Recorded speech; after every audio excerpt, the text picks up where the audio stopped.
Energi panas bumi juga dikenal dengan nama energi geotermal yang berasal dari bahasa Yunani. Dalam bahasa Yunani, kata geo memiliki arti bumi dan kata termal memiliki arti panas. Jadi, ketika digabungkan, kata geotermal memiliki arti panas bumi. Energi panas bumi sendiri dihasilkan dan disimpan di dalam inti bumi. Jika dibandingkan dengan bahan bakar fosil, panas bumi merupakan sumber energi bersih dan hanya melepaskan sedikit gas rumah kaca. Energi panas bumi adalah sumber energi panas yang terkandung di dalam air panas, uap air, dan batuan bersama mineral ikutan. Pada umumnya, proses eksplorasi energi panas bumi dilakukan di daerah yang berdekatan dengan gunung berapi. Hal tersebut karena berkaitan dengan keberadaannya dapur magma dan sumber air. Potensi energi panas bumi bisa dilihat secara kasat mata yang tampak melalui hot spring, ground warm, dan fumarole.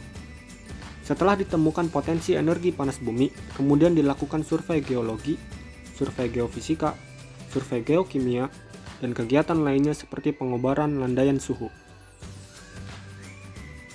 Setelah kegiatan eksplorasi, selanjutnya dilakukan kegiatan pengeboran dengan cara mengebor tanah pada kedalaman tertentu untuk mendapatkan uap air. Karena tekanan tinggi di dalam reservoir panas bumi, maka otomatis uap air akan mengalir ke atas permukaan. Uap air dialirkan melalui kepala sumur dan jaringan pipa ke atas permukaan.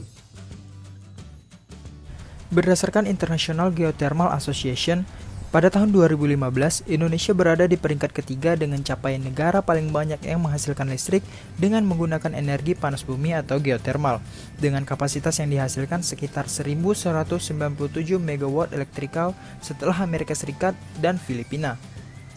Pada tahun 2020, Indonesia meningkat menjadi di urutan kedua dengan menghasilkan listrik sebesar 2.133 MW elektrikal setelah Amerika Serikat yang berada di urutan pertama yang menghasilkan listrik sebesar 3.676 MW elektrikal.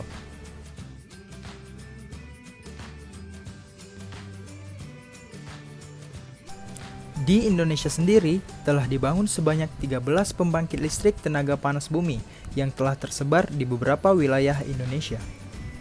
Energi panas bumi ini juga dapat dimanfaatkan untuk sejumlah kebutuhan utama seperti energi listrik, pengeringan hasil pertanian dan perkebunan, pemanasan kolam air hangat, hingga bisa dimanfaatkan untuk pemanasan budidaya ikan. Panas bumi atau geotermal adalah salah satu sumber energi alternatif yang memiliki banyak keuntungan karena panas bumi merupakan salah satu sumber energi yang paling bersih, jauh lebih bersih dari sumber energi fosil yang menimbulkan polusi atau emisi gas. Lalu geotermal merupakan jenis energi terbarukan yang relatif tidak akan habis. Sumber energi ini terus-menerus aktif akibat peluruhan radioaktif mineral. Lalu geotermal merupakan energi ramah lingkungan yang tidak menyebabkan pencemaran, baik itu suara, udara, dan tidak menghasilkan emisi karbon dan tidak menghasilkan gas cairan maupun material beracun lainnya. Panas bumi atau geotermal energi bila dibandingkan dengan energi alternatif lainnya seperti tenaga surya dan angin, dia bersifat konstan sepanjang musim. Di samping itu, energi listrik yang dihasilkan dari geotermal tidak memerlukan solusi penyimpanan energi karena dapat dihasilkan sepanjang waktu. Untuk memproduksi energi ini, dibutuhkan lahan dan air yang minimal. Tidak seperti contohnya pada energi surya yang membutuhkan area yang luas dan banyak air untuk pendinginan. Kurangan dari energi geotermal atau panas bumi. Pertama, biaya modal yang tinggi.